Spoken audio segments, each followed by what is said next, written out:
Welcome to yo-yo TV. ఏపీలో ఎన్నికలు ముగిసి వారం రోజులు అవుతున్న ఎగ్జిట్ పోల్స్ ఊసే కనిపించడం లేదు.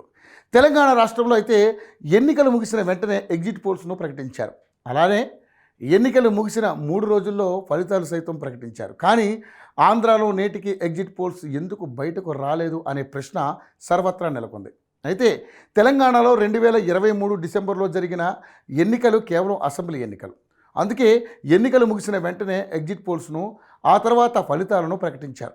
కానీ ప్రస్తుతం ఆంధ్రాలో అసెంబ్లీ ఎన్నికలతో పాటు పార్లమెంటు ఎన్నికలు కూడా జరిగాయి. అయితే ఎన్నికల కోడ్ నిబంధనల ప్రకారం ఎన్నికలు ముగిసే వరకు ఎగ్జిట్ పోల్స్ను ప్రకటించకూడదు. కాగా దేశవ్యాప్తంగా 7 దశల్లో పార్లమెంట్ ఎన్నికలు జరుగుతున్నాయి.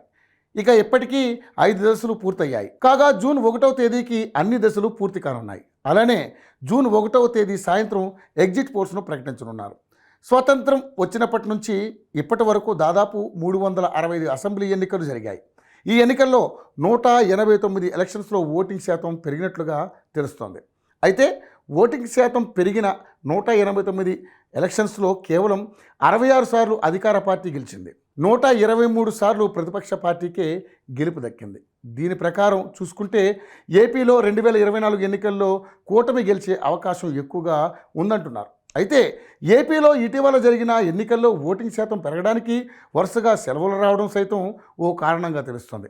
ఓటింగ్ శాతం పెరిగింది అధికార పార్టీని అందనం దించేందుకా, లేక మళ్ళీ అధికార పార్టీకే పట్టం కట్టేందుకా, లేక కేవలం వరుసగా సెలవులు రావడం కారణంగా ఓటింగ్ శాతం పెరిగిందా అనే విషయం తెలుసుకోవాలంటే జూన్ 4వ తేదీ వరకు వేచి చూడాల్సిందే.